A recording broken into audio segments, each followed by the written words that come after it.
Russian President Vladimir Putin says Moscow may supply North Korea with precision weapons, and a historic heat dome's dangerously high temperatures will continue to be felt today from Indiana to New York City.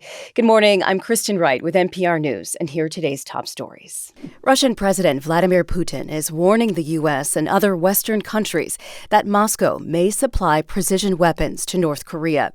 NPR's Charles Maynes reports from Moscow. Putin's comments came at the end of a Southeast Asian tour that saw the Kremlin leader sign a mutual defense pact with North Korea. Speaking to reporters at the end of a visit to Vietnam, Putin said Moscow did not exclude providing Russian weapons to Pyongyang, comparing it to the West's decision to give advanced weaponry to Ukraine.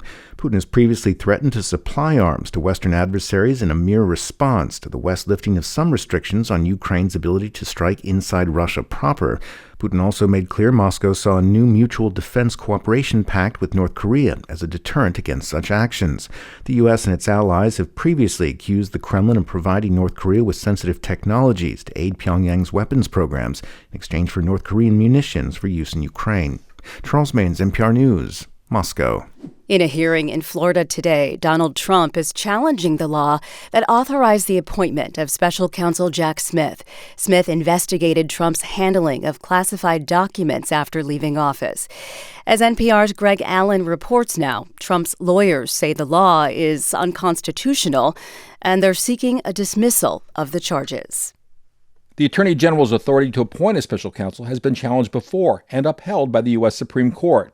Nevertheless, U.S. District Judge Eileen Cannon is holding a hearing and allowing arguments from outside legal groups who filed briefs on the issue. Trump's lawyers say no statute authorizes the appointment of a special counsel, a position rejected by the Supreme Court in the Watergate era and again during the Iran-Contra investigation.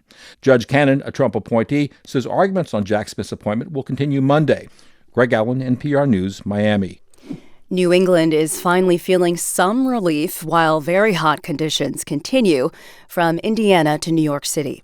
The recent heat wave over the Southwest and Mexico was worsened by human-caused climate change. NPR's Alejandra Barunda has more on a new analysis from scientists at the World Weather Attribution Group. Mexico recorded its highest ever temperature on June 12th, 125 degrees Fahrenheit. At least 100 people died from the heat.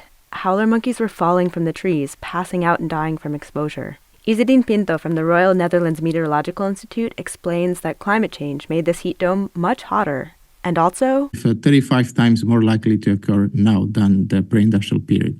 A heat event this intense is now expected to happen roughly every 15 years, about 4 times as often as it would have in a world without human-caused climate change. Alejandra Barunda, NPR News. This is NPR.